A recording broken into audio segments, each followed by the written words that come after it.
Many of you know that I used to be a professor, correct? You know this, right? I used to teach 10 years at Rhodes College in Tennessee. And my most popular course over there, it was so popular that they had to give me the largest hall in the, it will always get, full of the students. It was actually called Jihad and Fundamentalism in the Modern World. That was the title of my class. So when people would ask me, what do you do? I said, I teach jihad in Tennessee. It was actually factually correct. Okay, it was my most popular course. Now, today's talk will be a little bit interesting, academic, inshallah. A few weeks ago, as you all are aware, certain TikTok and YouTube videos started appearing about some New York Muslim guy running for mayor, right? Very interesting videos. Never heard of the guy's name until a few weeks ago. As soon as I saw his name, I'm like, hold on a sec, I know this name. I know this last name. And I wondered if that last name was the same name that I was familiar with. So I went to a book that was assigned reading in my class for 10 years. It's called Good Muslim, Bad Muslim, America, the Cold War, and the Roots of Terror by Mamdani. And I'm like, this is Mamdani. I opened the page. By the way, this is my copy from 2010. You can see it, Memphis, Tennessee. I opened the book, and it says, for my beloved mother and for Zohran and his friends. This is the guy running for the mayor, right? Turns out this is the guy's father. His father is a professor at Columbia, and I assigned his book for my class as one of the essential readings. So this book was so significant and seminal in the history of battling Islamophobia that I thought today let me quickly summarize it and introduce you to the father of the guy who's running. This is not an endorsement or a critique. I'm just being academic, talking about this book and some of what we can learn about this book. It's a very interesting book, very interesting history about the book. It actually caused a bit of a, interesting back and forth when the book was released. It was first released 2004. It became not a bestseller because this is an academic book, but it became one of the most important bestsellers in the field of political Islam. And I heard of the book when I was doing my PhD, and when I started teaching, I assigned it to my undergraduate students as a part of their required reading. So what is this book about? What was the controversy about it? And what is the summary of this book? The author is, of course, Mahmood Mamdani.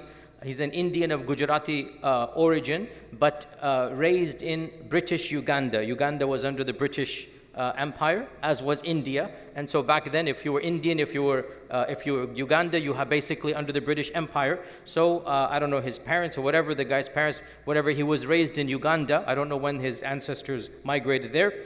And in 1963, when he was a young man, President Kennedy allowed maybe 15 Ugandan students to study in America, sponsored by the State Department. And so he was one of those bright students that was given the scholarship to come study in America. While he was in America, he participated in the rallies in Washington, D.C. for civil rights. He participated with MLK as a graduate student. He was even jailed. There's a famous story. He was even jailed. He called up his embassy, get me out of here. And the ambassador said, what are you doing getting involved in the internal affairs of Americans? You're from Uganda. And he allegedly said, this is not internal affairs. This is basically human justice, whatever. So he continued studying. He finished his PhD from Harvard in 1974. He returned to his country of Uganda, where, if you know your history, the infamous dictator Idi Amin, when he became independent, he was very angry at the Indian British. He blamed the economy and the policies. He blamed them on the Indians. For good or for bad, it was what it was. So overnight, with the stroke of the pen, he said, all people of brown skin should leave. All Indians leave. Overnight, it was one of the biggest, international affairs of the mid-70s. He literally, tens of thousands, very, very tragic stories and whatnot. So he expelled them, and of course, long stories happen. So Mahmoud was expelled in that in that purge, if you like. He became stateless for a few years, going here and there, until finally in 1999 he got a job in Columbia University, where ironically so many riots and issues are happening with all of these protests, whatnot. He became a professor in Columbia, continued to rise, full professorial chair, the dean of the department, the head of the department, and he is now like an emeritus. He's the highest level of professor in Columbia. He's still in Columbia. He has not yet retired, elderly man. He's been teaching there for 6 years now, whatever, and he's written, like he's a full professor. What do you expect? His PhD, by the way, is not in Islam. It's not in Islamic studies. It's in political science and governmental studies. So his niche, his forte is international thought, political studies, colonization, the impact of colonization, post-colonialism. That is his area. It's not Islam. 9/11 happens and he's a professor at Columbia. Now, for those of you who were here back then, that climate was such a difficult climate. If you remember, you were being challenged. You were being asked, how do you defend what happened? Nobody's defending. How do you? And there was it's black and white. As Bush said, you're either with us or against us. Anybody dares to try to make context of why 9/11 happened. And again, I have to be careful because Epic is being monitored by the far right. Every lecture I give, some nut jobs in New Jersey take my clips and they spread it out of context, as you're aware, to the governor, whatnot. So I have to be careful. For the record, and it's very clear, I have never been obviously in support of what happened. I'm a very big critic of terrorism and of 9/11. However, we have to give the context. 9/11 didn't come out of a vacuum. And when you give that context, this is not justification, this is contextualization. Now, this is at least possible to do now. Right after 9/11, nobody could dare talk about why this is happening. And the theses came out, Huntington's thesis and all of these far right. This is because Muslims are prone to evil attacks. Islam is a terrorist faith. That's it. No context, no background, what is happening. And if you dare try to mention, well, there's issues, there's politics, if you dare try to do that, automatically the assumption is you are enabling terrorism, supporting terrorism. Mamdani, in that environment, wrote this book, and it became an instant, again, bestseller is a big word, but it caused a shockwave, a ripple effect. No one before him had attempted to, there is no defense. He's not defending 9/11. I'm going to explain the book in a bit. And this book, look at the title, Good Muslim, Bad Muslim, America, the Cold War and the Roots of Terror. America, the Cold War and the Roots of Terror. And this book became one of the most iconic books written in this time frame, which attempted to contrast, to go against the presumption that Samuel Huntington and the far right, Bernard Lewis, and all of the Islamophobes, Fox News were saying, the simplistic analysis that the reason why they attacked us is because they are a bunch of evil cave-dwelling fanatics. Their Quran is a book of jihad, Sharia, this and that, throw some buzzwords in Arabic, and khalas, end of story. And again, it's awkward because we are not defending A'udhu Billah at all. I've never in my entire life defended. It is a terrorist attack, it should not have happened. But it did not happen because of Islam and the Quran. It happened because of politics, right? And the language used is a language of religion because these are religious folks. So he wrote this book. I'm going to summarize this book. He has, of course, 40 books written. By the way, this author, Mahmoud Mamdani, he has won many awards, many recognitions. Even before this book, he was listed as one of the top 20 public intellectuals by the Foreign Policy magazine in the US and by Prospect magazine in the UK. And in 2021, he was voted by a group of academics, he was voted amongst the world's top 50 thinkers. This is the father. Amongst the world's top 50 thinkers in terms of, analysis, intellectual, academic output. So he is a well-known name in the academy. That's why when I heard the last name, my mind went, hold on a sec, I know this name. It's not a strange name to me. And that's why I pulled this book out, because it is the son of this person, Mahmoud Mamdani. Now, in a nutshell, and I do encourage all of you to, get a copy of this and peruse through. It's actually very simple to read. It's not and that's one of the points. He wrote this book for the layperson. It's not really a deep, dense PhD type of book. It's meant to be casual reading to understand. In a nutshell, very quickly, I want to summarize the book and then give my comments and then call it a day, inshallah. The book has 5 chapters. The first chapter is called Culture Talk. And he explains here the culture of simplistically analyzing 9/11 by blaming Islam. Culture talk. When you're around the dinner table, when people are conversing, you just immediately jump to the simplistic equation: Islam means violence, the Quran is jihad, 9/11 comes from a bunch of crazy people, and that's it. And he says this is simplistic and dangerous. Instead of political analysis, you are simply stereotyping, you're simply giving a false caricature which doesn't actually analyze the problem. And he says, one of the issues becomes anybody who agrees with US foreign policy becomes the good Muslim. And anybody who disagrees is labeled the bad Muslim. And he says this is not the way to make the world a safer place. And he begins with his thesis, and that is, violence from within the Islamic tradition has its roots in modern political thought and not in the Quran. The reason why 9/11 happened, these terrorist organizations exist, is not because they read the Quran one day became radical. No, this is the effects of the Cold War that America itself was involved in. This is the first time somebody is attempting to prove this and push back. Remember, 2004. The situation was extremely tense. This is that book that pushed back. And he says, radical Islamic organizations, he says, are not emerging from the Quran, but from modern political grievances. And I quote from the book, I quote, when terrorists attack, we are told that their religion is the root cause.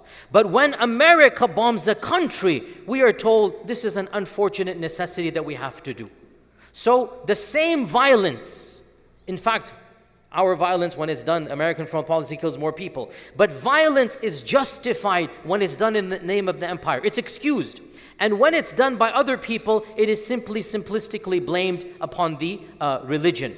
And he says one of the problems, he goes, culture talk assumes that every culture has a tangible essence that explains the politics of a people, end quote. In other words, caricature and stereotype. Every culture has some stereotypes. Islam, violent. This is a stereotype. It's not going to solve the problems of the world. So he lays the foundation that, guys, calm down. Don't blame the culture. Analyze what's going on. Then chapters 2 and 3, I'm going to summarize. It's a very nice explanation of the 70s and 80s Cold War, especially in Afghanistan. Because again, he's trying to explain 9/11 and Bin Laden and Al-Qaeda. And he says that what we call Islamic terrorism must be understood in light of Cold War geopolitics. And it is emerging from US-Soviet rivalries, not from books of fiqh. It's coming from US-Soviet rivalries. And he then begins the history, which nobody had done in a simple manner, of Afghanistan. Again, we grew up in a Muslim background. We knew America was involved in Afghanistan. You have to understand the average American had no idea. You have to understand the average person living here has no clue that America is directly involved in Afghanistan. And he mentions that the Afghan Mujahideen, he goes through all of the, all this, a bunch of footnotes, everything is proven, that the CIA funded and trained and sold weapons on grants to the Afghan Mujahideen. And the Cold War was used to have a strategy to weaponize religion against the Soviet Union.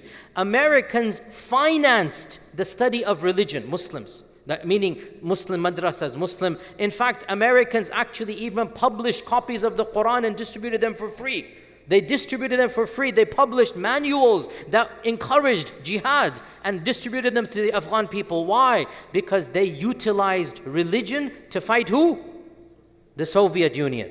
And back then it was good to do. And they funded, and they campaigned, and they gave weapons, and they trained. They actually sent people to Afghanistan, experts in ammunition, experts in warfare, and they had training camps, which CIA agents would train the local Afghans about how to make ammunition, how to make explosive, how to fight the Soviets. Where is this coming from? Right here, our tax dollars. And the goal here was to finance explicitly jihad. He mentions the term jihad in the 80s was a positive term.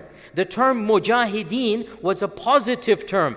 Ronald Reagan invited the Afghan mujahideen to the White House. There's a famous picture. And Ronald Reagan says, these are Afghan mujahideen. These are the equivalent of the freedom fighters of America, founding fathers of America. The term jihad and mujahid in the 80s, the CIA and America, 2 thumbs up. Excellent, let's do it, right? And so they weaponized. And according to him, the State Department funneled in the 80s, $3 billion.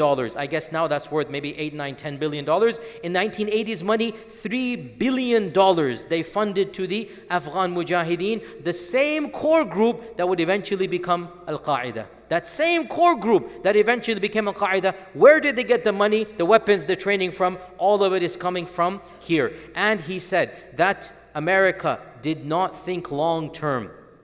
They didn't think 2 steps ahead. They instrumentalized religious violence for short-term gain, and they did not think about providing an infrastructure for the people of Afghanistan, safety, stability, a safe country once the Soviets had left. No, as soon as the Soviets left, khalas, they left everything and departed status quo. What's going to happen in the chaos? What's going to happen when you yourselves created that chaos? You funded people, you gave them weapons, then when the Soviets left, you turned your back and you just left militias, mobsters, gangsters come and form from that chaos. What do you think is going to happen? And he writes, and I quote straight from his book, radical Islam, meaning fundamentalism or jihad type of movements, was born in the Cold War.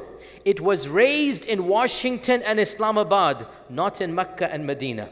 This fundamentalism that you're criticizing, it's raised in Washington and Islamabad, not in Mecca and Medina. And then he writes, in Afghanistan, the US chose to fight communism via their teachings of the Quran. They used the Quran for propaganda, for religious purposes, and they thought this is going to help fight communism. And he writes, we created a Frankenstein, then when it turned against us, we ended up calling it a monster. We created, now again, we now know this for a fact. The first person to call it out and prove it with all the evidences was Mahmoud in this book. Chapter 4, Dr. Mahmoud. Chapter 4, he calls from proxy war to blowback. And in a nutshell, just a brief summary. In chapter 4, he mentions the term blowback, which is again common now. The CIA itself coined this term blowback. Blowback means we created circumstances that harmed us in the long run by their blowback. This is blowback on us. We didn't intend for this to happen, but it was predictable. We didn't think it through, even though we did not intend it. And he says that the groups like Al-Qaeda are a consequence of our own strategies in the country, state-sponsored, stateless violence, when the people that you have abandoned, they have no option but to fight back, and this term is called blowback. And he says that, and I quote here, blowback is the name we have given to the violence of, listen to this, yesterday's allies who have become today's enemies. Yesterday they were allies. Today there are enemies. The same fighters who were trained to kill in the name of freedom were later hunted as terrorists. Not because they changed, but because the enemy changed. It's the same people. You trained them, you gave them the money, you gave them the weapons, but when they did their job, you abandoned them and the peoples. You abandoned the whole country. Then they continued their ideology, but now they became from good Muslim to bad Muslim, because you and your geopolitical analysis, shifted who the enemy is. And then his final chapter, chapter 5, he addresses the question that is violence inherently associated with Islam, or is it a consequence of political history? And of course, because he's proven this, he now says, and I quote, the roots of contemporary terrorism lie not in Islam as a religion, but in politics. The roots of contemporary terrorism are not coming from Islam. They're coming from politics, specifically the legacy of Western colonization, Cold War intervention, and ongoing global inequalities. And then, and this is again written 20 years ago, he mentions the case of Israel and the reality of the Palestinians and the dhulm that is being done to them. And he mentions that this is a grievance that so many people have about our foreign policy in that region. And he then concludes by stating that the solution to terrorism does not lie in promoting what the West calls moderate Islam, what the West calls good Muslims. And who are the good Muslims? Muslims who obey the foreign policy of the West. Muslims who cheer the genocide in Gaza according to the State Department. These are the good Muslims. He goes, no. The solution to terrorism is shifting from a military approach to a political one. Acknowledging our history in the region, engaging with the grievances, and supporting the stable economies of the very countries that we have interfered and intervened in. If we don't support political stability, what else is going to happen except militias and gangs are going to come and then give us that blowback? And he says, as long as the West continues to explain its violence as strategic necessity and Muslim violence as cultural pathology, the cycle of misunderstanding will persist. As long as you justify what you're doing, oh, we have to do, we have to bomb Iran, we have to bomb this, we have to bomb that, and whatever they do, oh, because those guys are crazed radicals, he says there's never going to be a solution. The cycle of violence will continue. And I quote here, if terrorism is a modern response, it's not medieval, it's not from the Quran, it's a modern response to modern forms of power and inequality, then our response must also be modern and not medieval. We cannot go back and bomb them to smithereens as if that's going to solve the problems. And the summary therefore is that we cannot demarcate good and bad Muslim based upon their agreeing with our policies. We cannot simplistically blame Islam for terrorism, for Al-Qaeda and ISIS. On the contrary, we have to be mature enough to understand these groups are coming because of political realities. They are modern, they're not ancient. They are absolutely tapping into post-Cold War sentiments, to post-colonialism, to the reactions to our own engagements. And unless we understand this, we will continue to perpetuate the cycle of violence. And in fact, he wrote this book when there was no ISIS. And Al-Qaeda was eliminated. And for a while America cheered. But from the embers of Al-Qaeda, an even more radical group came, and that is ISIS. You cannot destroy people simply by bombing them to smithereens and then expecting them not to retaliate. And this book, when it was released, it was, of course, it caused a big hue and cry amongst the academics. For those who are aware, the left-wingers, obviously, the most famous icon and dawn of post-colonialist studies, Edward Said, the author of Orientalism. I gave a khatira some years ago about Orientalism. You can listen to it. It is the iconic, defining book written back in the 70s. Edward Said was still alive. I think it was his last year when he read this book, and he highly praised it. And the other great academic of our times in this regard, Talal Asad also praised the book. Also Judith Butler, the famous, everybody who's in academia knows these names. So these authors were very praising of the book. Some of their endorsements are in the book as well. And then obviously Samuel Huntington and the other side, they did not like this book at all, and they severely critiqued it, and they said this guy's just blaming us in America, and this is a self-hater, whatever, etc. My point being, to conclude here, and this is an awkward topic, this is the reality. Listen, us practicing, observing Muslims, I'm speaking in a masjid here, and this gives me a lot of blowback as well. Us observant Muslims, we are mashallah praying 5 times a day, we are listening to Quran and Seerah, we're immersed in a beautiful, beautiful environment of purity. We cannot, many of us, come to terms with the reality that within our circles, we cannot accomplish what somebody like this can accomplish. This person's coming from a relatively secular background. I don't know his personal life, but as far as I'm aware, he's, and also he's not from a Sunni background as well. He's from an Ithna Ashari background, right? And he's an academic through and through. But he identifies as a Muslim. Without a doubt, when you read the book, you clearly sense that he is hurt that his religion is being maligned, that he wants to defend Islam. Us religious folks in this beautiful bubble, when we meet people like this and his son, it throws a spanner in our worldview because they are not operating from our pure paradigm.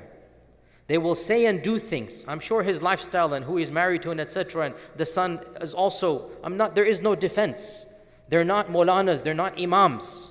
They're not from even our strand of Islam.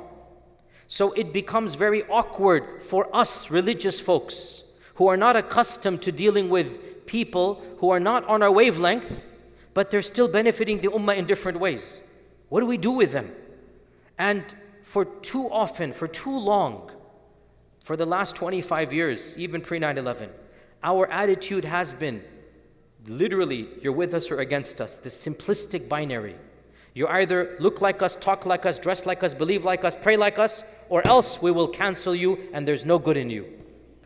And I have never been of this view, at least for the last 15 years, and especially for the last few years that I've been publicly engaged in whatnot. And because of Gaza and because of the realities, I have become more bold. It's given me a lot of pushback, if you're aware of what's going on, even online and whatnot. It's not that simplistic. When I quote this book and I bring it to the masjid, do you think I'm endorsing everything that this man has ever said or done? Do you think that I know his lifestyle? You're going to, I don't know, I never met him. You're going to say, oh look, he did this one day, he did that one day. Do you think that my bringing this book and summarizing it, and you all agree with this book, I guarantee you, every one of you read this book, you will agree with it by and large, 99% of it. Do you think me quoting this book means this guy is an angel walking on earth? Or does he have a role to play and nobody did what he did? And it was a brave act that he did as a professor to write this book, and the pushback that he got, and to call out the hypocrisy of America in 2004. Nobody did it before him, as far as I'm aware. And nobody did as simply and as beautifully as he did it. Do you not understand that even if he's not of our maslak, our madhab, our background, even if I'm just saying, I don't know if he prays or not, even if he doesn't pray 5 times a day, even if he has a lifestyle or whatever, do you not understand we can benefit from this book? Do you understand this point? If you understand this point, begin to extrapolate more. Now, his son is running now. This is the background, the environment, his own son. And the book is dedicated to his son, by the way, when his son was just a child. His son was just a little kid. And it says right here, literally, you look it up, and it says for Zuhran right here, you can see it. So this is the environment this kid is coming from. And again, there's no defense of the fahisha, of whatever he might be doing. This is the problem. And I will get pushback, I will get blowback from our own community when I try to raise the bar and make our community a little bit more nuanced, a little bit more academic, a little more intellectual. Wallahi, I'm not doing this for my ego. If I were worried about this, I'd be sitting here quietly. I'm doing this because I want to help our ummah in this part of the world. And I want our youngsters to be able to practice Islam. When we have a psychotic person in charge who wants to literally strip citizenship away, when we have somebody who wants to literally go against the Constitution in his hatred of brown skin, of people of other faiths and backgrounds, we have to defend ourselves with whatever weapons we have. And if this person's son is one of those halal weapons, again, I have to be careful, the Farah is going to say, he used the word weapon. By weapon, I mean intellectual and legal whatnot. I'm not talking about 9/11 weapon, I have to be careful. Wallahi, how much they have taken my khutbahs and literally smeared my, I'm getting death threats from the far right, and I'm getting pushback and cancellations from, the youngsters of our own. This is the reality. I have to fight both battles. Anyway, Allah musta'an. I'm not complaining. This is my career and job, I've chosen this. But the goal is not, wallahi, popularity with any of you, because this is not making me popular. The goal is I want you and I want our audience to think rationally. It's not that simplistic. when you have somebody who is at least defending some aspects of our civilization and bringing some level of political stability and political strength, this does not mean that we have to endorse religiously everything this person says. We have to learn to separate the academics from the politicians, from the actors, from the khatibs. And each one has something to give, and no doubt the khatibs and ulama and the shuyukh, no doubt they are giving inshallah the best inshallah prophetic model. But we have to take advantage of people outside of this realm, because I guarantee you there is no alim or shaykh that could have written this book. There is no alim or shaykh that would have had the background to do this. There is no alim or shaykh that would have had the credentials. There is no alim or shaykh that was in Columbia or Harvard or Yale or Princeton that could have done it. Similarly, one of you Maulanas and me Maulanas is not running for Congress, not running for mayor. Somebody is who has some immoral, unethical issues, no question. We don't agree. But also, they're having some good. It's high time we move past this simplistic George W. Bush doctrine. You're either with us or against us. It doesn't work that way. I can understand this guy has done a good deed by this book, and I don't know about his lifestyle, may Allah forgive whatnot. I can understand his son might bring some positives and also have some negatives. When I praise the positives, this is not an endorsement of the negatives. Wallahi, it's not that complicated. But unfortunately, in our communities, we still have to battle this type of mindset. But that's the goal here, to bring these conversations to the table and to make you realize we're living in very difficult times. We ask Allah for help. We ask Allah subhanahu wa ta'ala for support. And we also realize, as the Prophet said, with this I conclude, and there's a hadith of the Prophet, إِنَّ اللَّهَ لَا يُؤَيِّدُ هَذَا الدِّينَ بِرَجُلِ الْفَاجِرِ وَبِرَجُلِ الْكَافِرِ. Both reports are there. Allah can help the religion with an evil man, even with a non-Muslim man. Allah can help the religion. When we find somebody that is helping the religion and thank them for that, it is not an endorsement of their fujur and kufr. This is the bottom line. I hope inshallah this was a benefit, and we'll continue next week with another topic. Assalamu alaikum wa rahmatullahi. فيا ذلي ويا خجلي إذا ما قال لي ربي أما استحييته تعصيني ولا تخشى من العتب وتخفي الذنب عن خلقي وتأبى في الهوى قربي فتب مما جنيت عسى تعود إلى